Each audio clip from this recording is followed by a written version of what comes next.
पूरी दुनिया की इकोनॉमी को क्रैश करने के लिए किसी न्यूक्लियर बम की जरूरत नहीं है। बस छोटी सी वाटर बॉडी को ब्लॉक कर दो और पूरी दुनिया का इंजन वहीं रुक जाएगा। ट्रिलियंस ऑफ डॉलर्स की इकोनॉमी और प्लैनेट का 20% ऑयल फ्लो सब डिपेंड करता है। द स्ट्रेट ऑफ हॉर्मुज पर हर रोज millions of barrels of fuel carry करने वाले मैसिव टैंकर्स इस 33 किलोमीटर कॉरिडोर से स्क्वीज होकर निकलते हैं। लेकिन ये अब एक डेंजरस प्लेस बन चुकी है जिसका इंपैक्ट अभी पूरी दुनिया फील कर रही है। लेट्स सी कि द स्ट्रेट ऑफ हॉर्मुज इतना इंपॉर्टेंट क्यों है। उससे पहले समझते हैं पर्शियन गल्फ को। पर्शियन गल्फ एक शेयर्ड वाटर जोन है जहां 7 से 8 कंट्रीज का इन्फ्लुएंस ओवरलैप करता है। ये दुनिया में किसी भी और जगह से अलग है। Saudi Arabia, Iran, Iraq, UAE और कुवैत रोजाना मिलियंस ऑफ बैरल्स यहां से एक्सपोर्ट करते हैं। लेकिन ये गल्फ एक डेड एंड है। बाहर निकलने का सिर्फ एक ही पैसेज है, that is the straight of Hormuz. इसके साउथ साइड पर ओमान और इसके नॉर्थ कोस्ट पर ईरान है।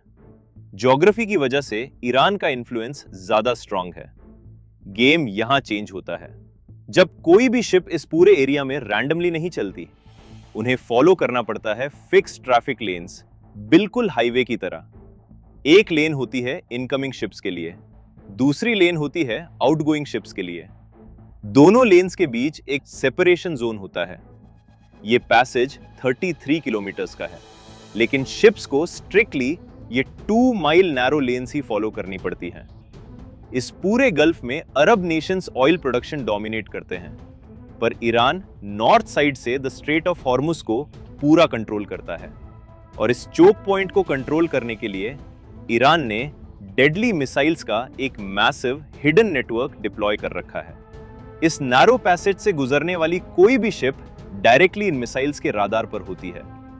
ईरान जब चाहे इन एडवांस वेपन्स का यूज करके इस वाटरवे को कंप्लीटली सील कर सकता है। रिजल्ट, अगर शिप्स रुकते हैं तो इसका इंपैक्ट सिर्फ एलएनजी और ऑयल प्राइसेस पर ही नहीं रहता, ये पूरा वर्ल्ड वाइड इकोनॉमीज पर इंपैक्ट डालता है। सोचो, एक सिंगल वाटरवे पूरी दुनिया की सप्लाई चेन को हिला सकता है। सच तो यह है कि इस अल्टीमेट चोक पॉइंट का कोई इजी ऑल्टरनेटिव नहीं है।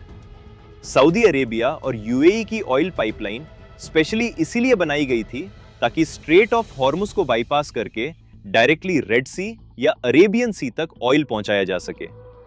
लेकिन इन मैसिव ओवरलैंड रूट्स के साथ दो मेजर प्रॉब्लम्स हैं। First, the volume limits. सबसे बड़ी पाइपलाइंस भी रोजाना स्ट्रेट से गुजरने वाले लार्ज क्रूड कैरियर की मैसिव वॉल्यूम से कंपीट नहीं कर सकती। सेकंड, क्या ये पाइपलाइंस सेफ हैं? बिल्कुल नहीं। 2019 में थ्रू सम मिस्टीरियस अटैक्स दोनों पाइपलाइंस डिसरप्ट हुई थी, और अभी इस वॉर के चलते हुए अभी फिर से दोनों पाइपलाइंस के पंपिंग स्टेशनों पर अटैक हुआ है, जिससे इन पाइपलाइंस को टेम्परेरीली शट डाउन करना पड़ा है। द स्ट्रेट ऑफ हॉर्मुज का सच ये है कि इस चोक पॉइंट का कोई सिंपल ऑल्टरनेटिव नहीं है। मुझे लगता है कभी कभी दुनिया को कंट्रोल करने के लिए किसी बड़ी चीज की जरूरत नहीं होती, बस एक परफेक्ट लोकेशन काफी होती है। और the straight of Hormuz exactly वही जगह है।